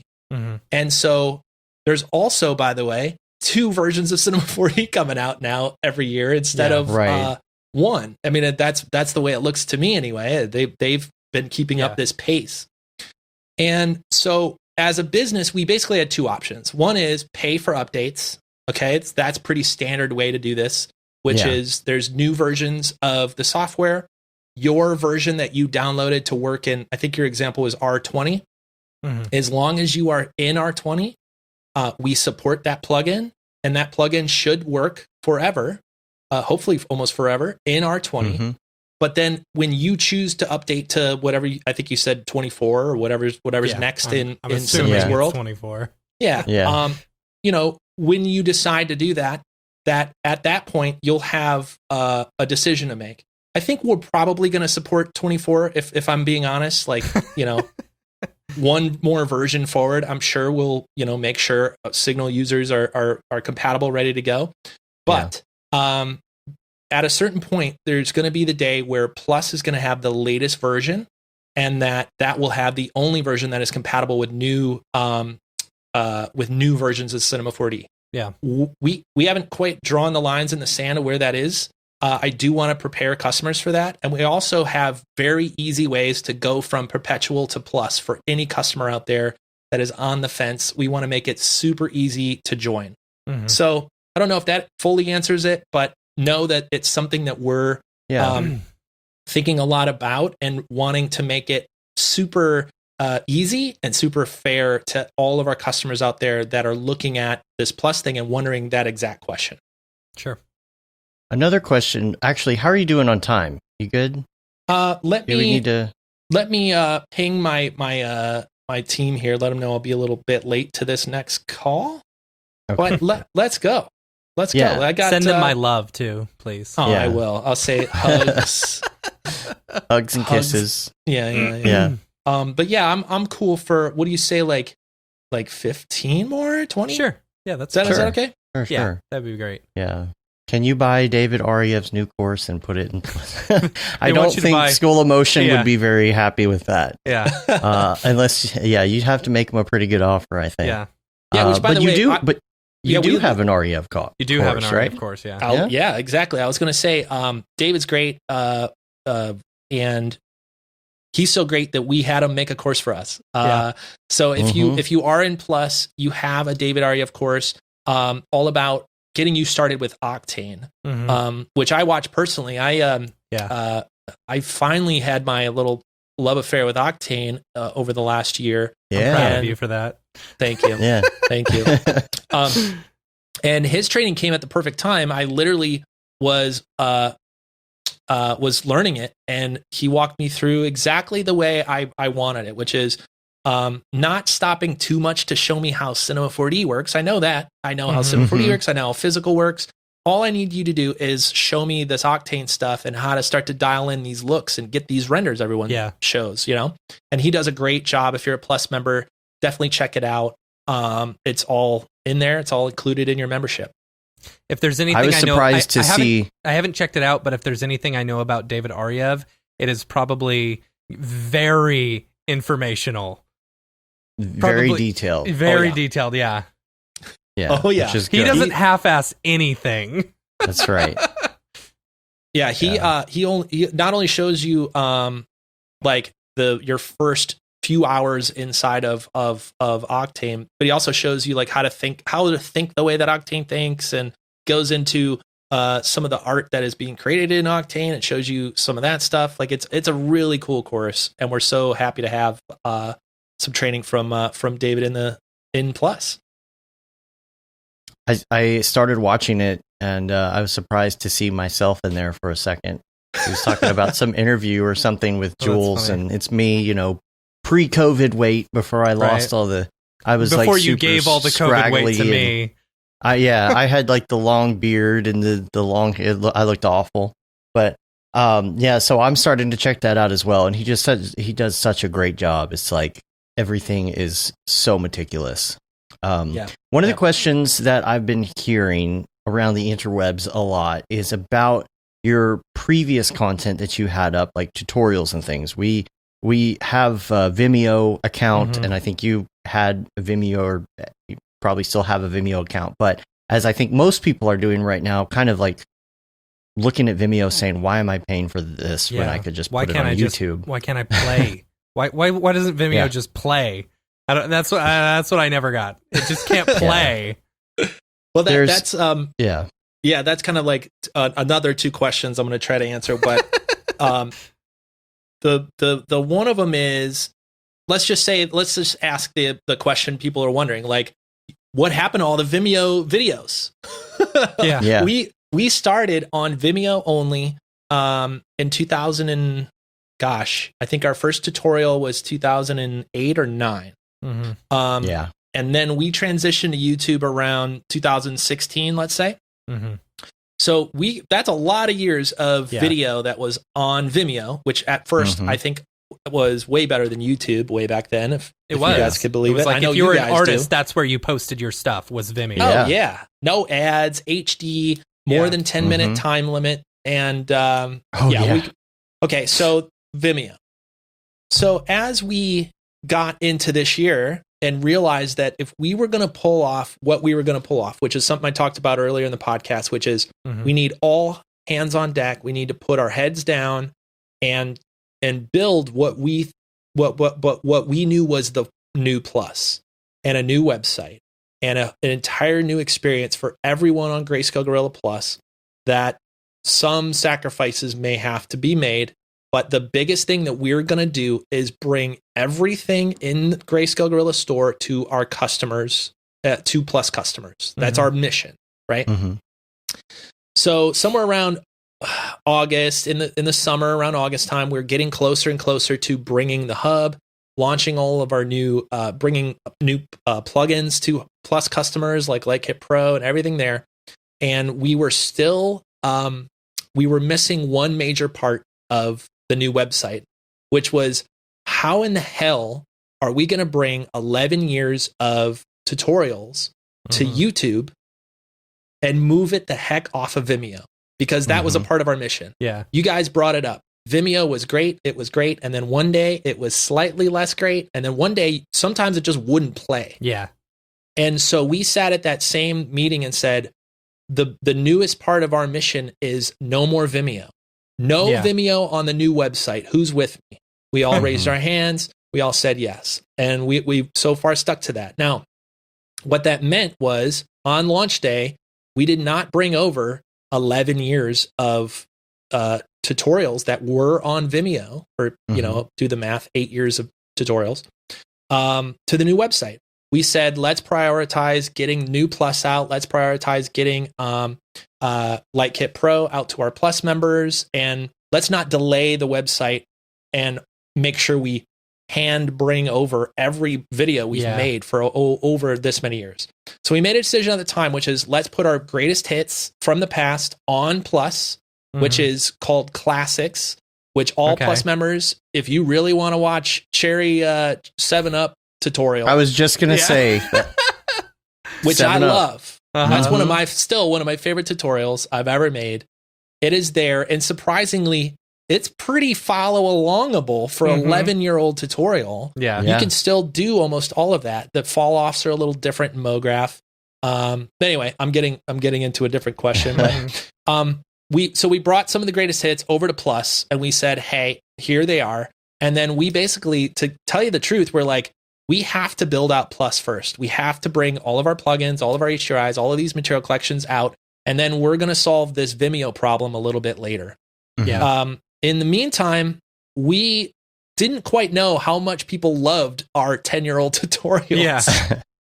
Yeah. And honestly, got a lot of negative feedback from it. And we didn't really realize that people are relying on some of this stuff too, like to go back and see how a soft body thing works back in version R16 or whatever. There's a lot of training and tutorials and little tidbits that have helped artists for over 11 years that we removed.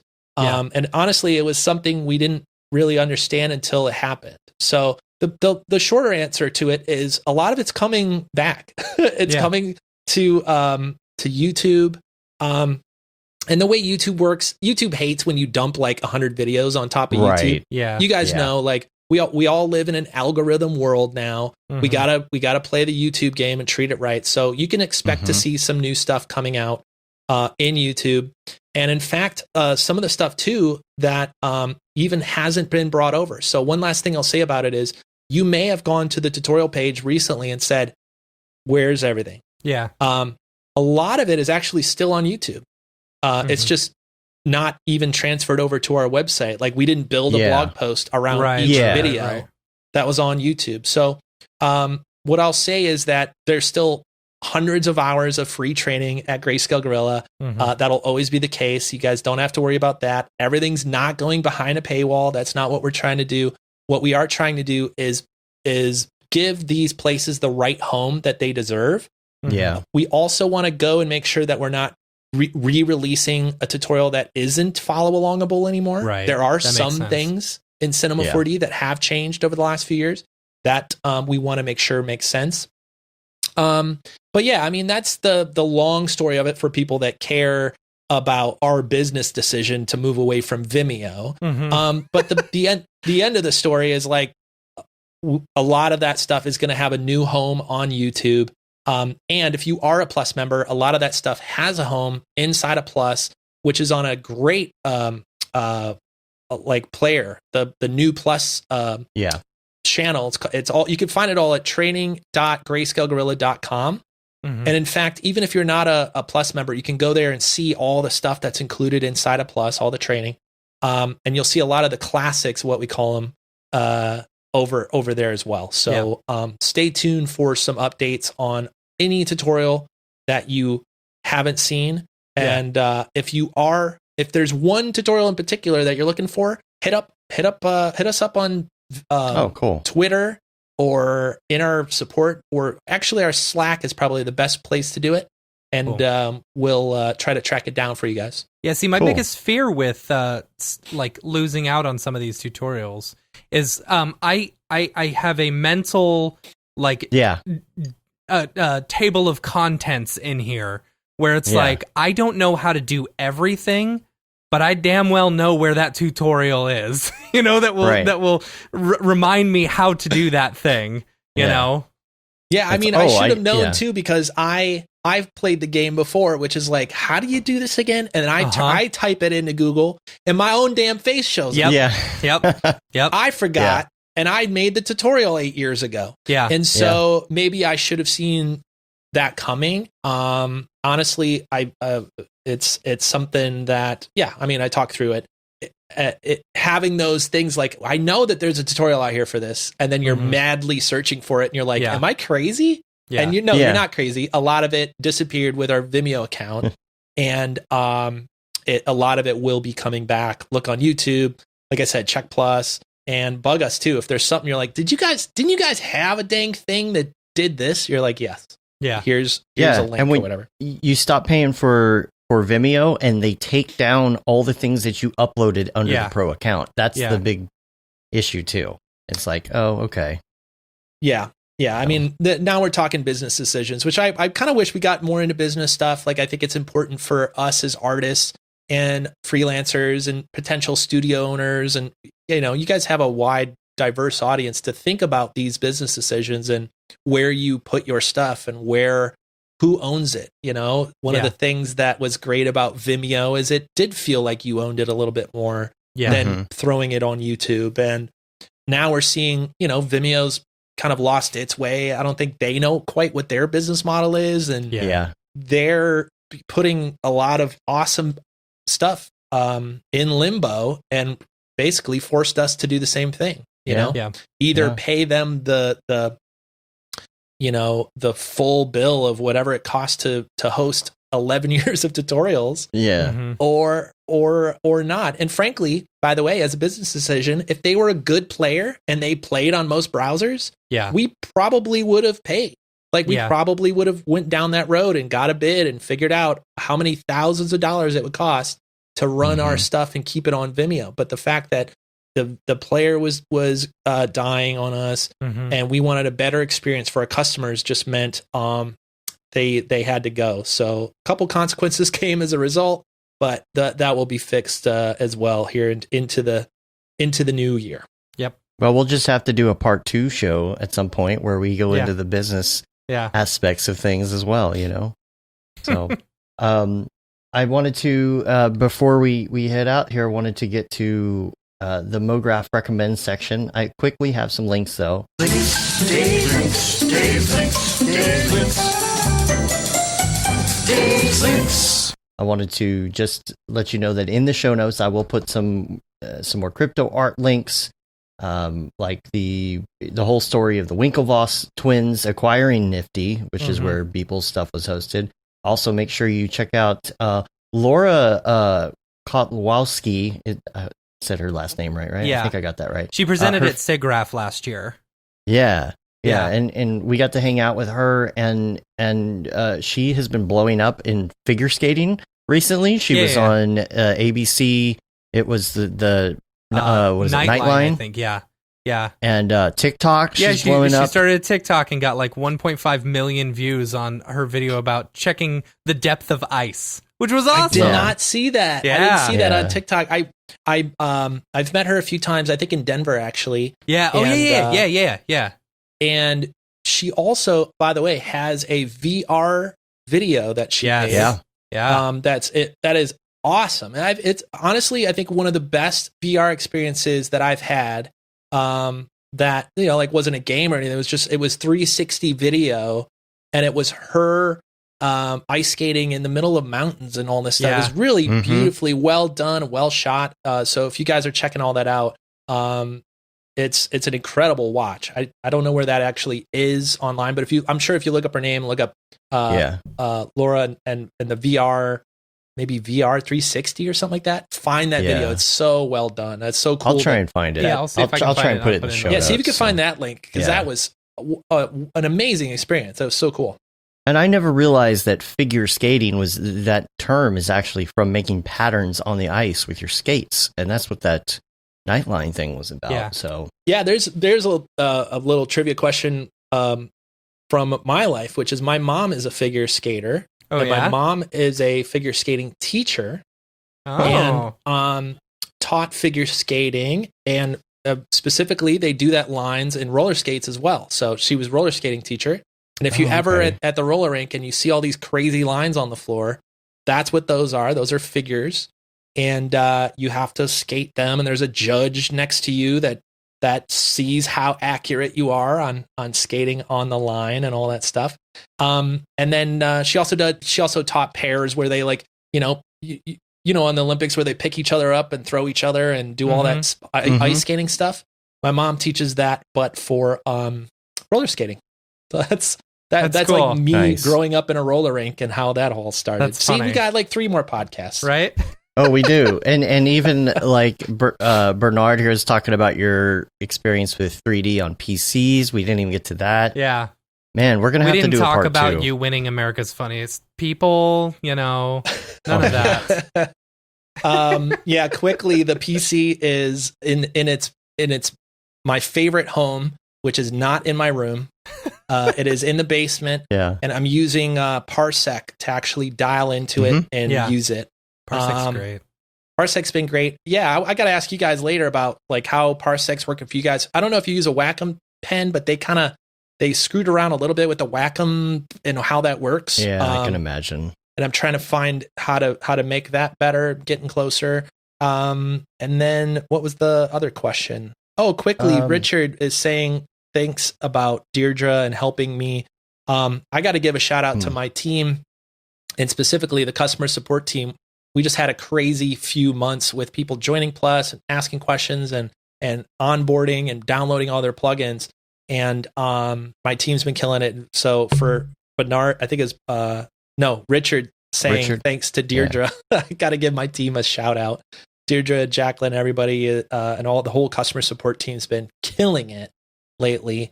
And by the way, they're there to help you guys. If you guys are a customer, have any questions, if there's any, I'll just say this as we wrap up too. If there's any question I didn't answer that you guys have specifically, hit me up on Twitter. Hit up either the Grayscale Gorilla account or me on regular Twitters like Nick Vegas. Happy to answer any questions you guys have. And if it's about our products or one of those tutorials we talked about, hit up our support. And I gotta say, like, I'll put up our support against almost anybody's in the biz. Like, we got the best support in town. So definitely come ask your question. We are here to help. Cool. I put Laura's VR thing in the chat, so that'll be on the. I'll put it in the notes. Oh, awesome! Yeah, I gotta go watch it now. Yeah. I watched it in Denver. She actually showed it to me, and I was like, "This is amazing." Yeah. So now that I have one, I gotta go load it up. The last two, real quick. Smearballs made a really funny Mike Winkleman animation. Check that out. And I did heart that one yesterday. Yeah, that was nice. That was really good.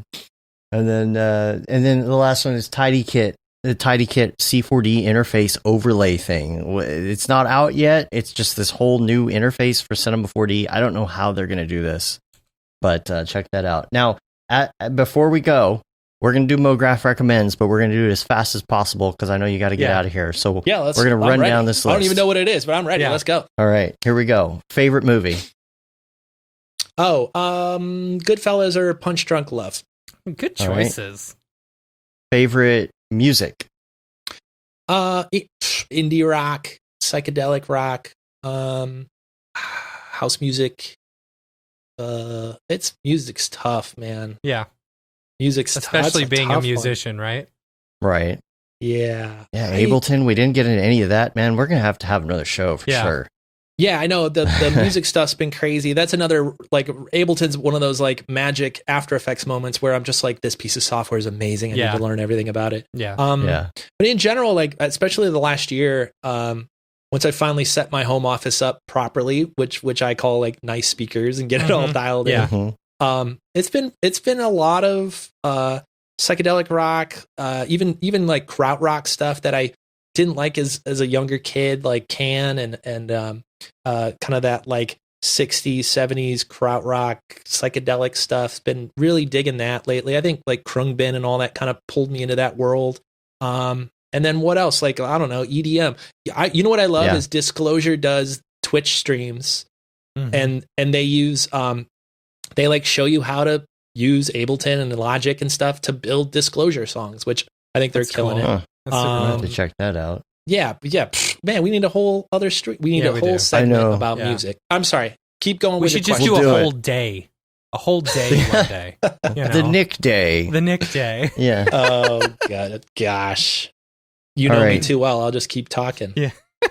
TV show. Favorite TV show? Oh, gosh. Favorite's tough. Can't think of anything off the top of my head other than it could be a recent favorite rather than like an all-time like. Yeah, we watched. I think Cobra Kai was fun. Yeah, it was. That was a good recommendation. Gosh, there's probably something else. I'm gonna sideswipe the question a little and say I could watch like music documentaries all day, and I think Netflix is full of amazing ones. There's the classic record series on. I think that's on Amazon. That you could just like go watch how Steely Dan records are made. It's incredibly well done. That breakdown where they go through all the tracks and play all the tracks and like on the original, you know which one I'm talking about. Yeah. They load up the original tape and they're sitting here like, oh yeah, here's a tambourine you could barely hear. But when we take it off, the whole track sucks. And you're like, it does. Oh my God. It's amazing. Yeah. There's also one, I'm blanking on the name on Netflix. That's the history of hip hop. And you guys might know it by the end, but the illustrations on it are great. And I just, the history of hip hop is so amazing because most of the characters that made it are still alive, and they're just hanging out in the same neighborhood. And he goes and interviews them, and he's like, how did this art form that has taken over music, that is so amazing, it's such a huge part of my upbringing. It's amazing that in HD video, you can go watch an interview with the person that was a major part of inventing this art form. Yeah. And I think it's really rare right now to do. They can't go do that with jazz. Sometimes with jazz, because film existed back then, but in like clear HD with good production, you can go learn from some of the best people that invented an art form. Yeah. And it's an incredible documentary. Somebody in the chat will remember what the name of this thing is called. Hip Hop Evolution or Revolution. I think that is correct. So thank you guys. Yeah. Sorry, I stole your question. And I gotta go. So let's go. One more question. I'm ready. All right. Do the life hack. Well, I'm gonna skip ahead. I'm gonna say life hack. Last one, life hack. Life hack. Favorite life hack. And Mitch Meyer's example of this is he turned the toaster on its side for some bomb ass grilled cheese. I feel like I've dialed in a few of these things over my life, but they turn into like habits. I think the biggest life hack anyone can do is work as close as you can to where you live. Not necessarily, you don't have to work at your house. That is good and bad for different reasons. We've all experienced the good and bad of that over the last year. But what I would say is the daily commute is killing people. I mean, it's the worst thing for your health. It really is. For your mental state, for your creativity. I think the biggest mental hack that anyone can do is choose your job and where you work based on where you live, or do the opposite.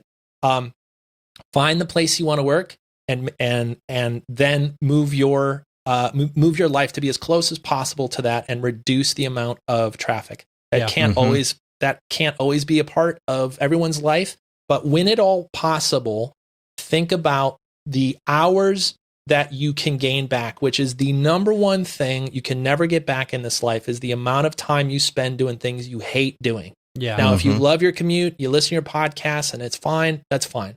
I think for most of us, it's not fine. Yeah. So I would say that would be a life hack to think of making sure that you are as close as possible. Bernard says 5 minutes. Yeah, that's pretty good, man. Yeah. That's pretty good. Yeah. You still taking cold showers every day? Still doing the cold showers. Nice. In the winter, I cheat a little and start hot, and, but always you got to end with at least 30 seconds and a minute, if you're feeling it, of cold ass water hitting your butt. It will wake you up.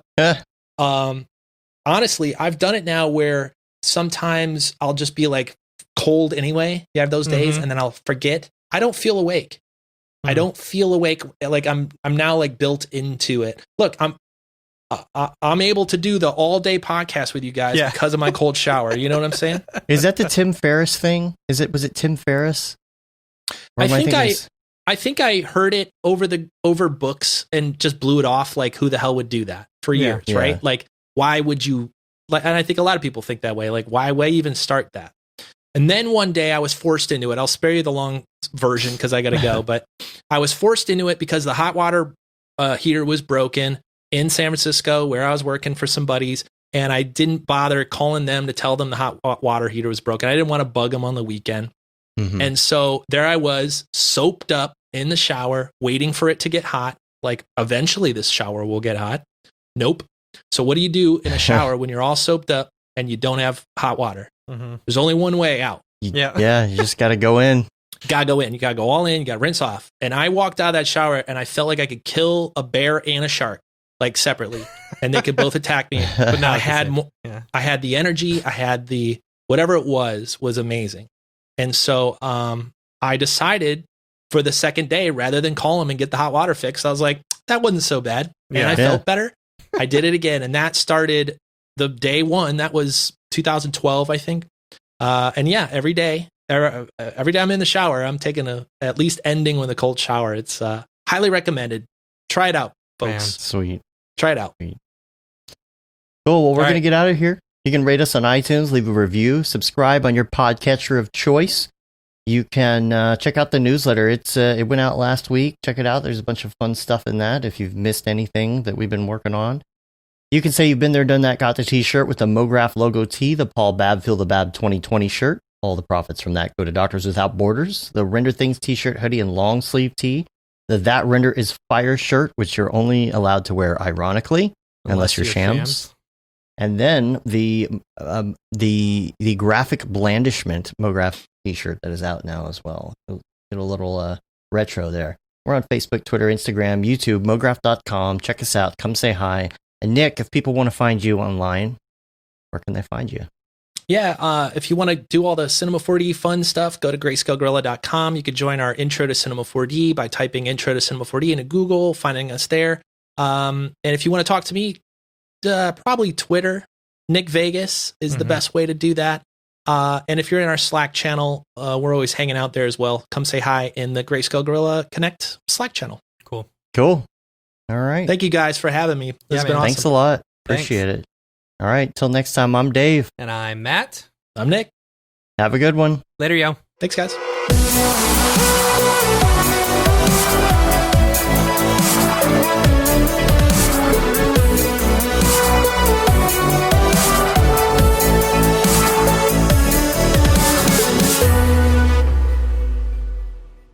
It's pretty good, I guess. Mograph.com, an online resource for motion graphic artists. Start your week with the Mograph podcast. Industry news, interviews with your favorite artists, and terrible humor. Watch live shows and interviews from Mograph events like NAB, SIGGRAPH, Half-Res, and local meetups. Our Mograph Talks feature live demos and motivation from artists all around the world. Sometimes you gotta make stuff that you're not gonna put on your reel, and I'm not here to judge. What if Rick and Morty show up for the countdown at midnight? That's where I peaked in life, in my career. We gotta stop this thing, Rick! It's gonna kill us all! Hear from the people that create your software, design your render engines, and artists that are changing the face of modern motion graphics. You get that render done.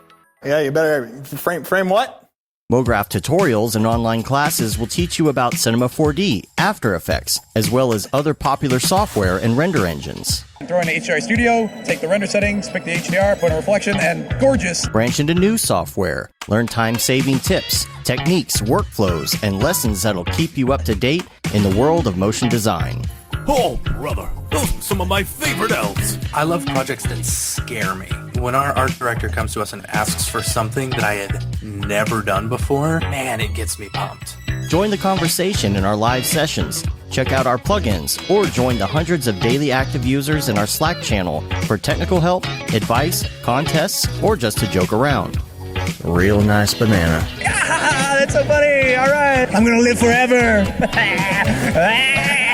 Subscribe today and get the latest updates on our YouTube and other social media channels. Take all your dreams and just do it! We don't care how you get here, folks.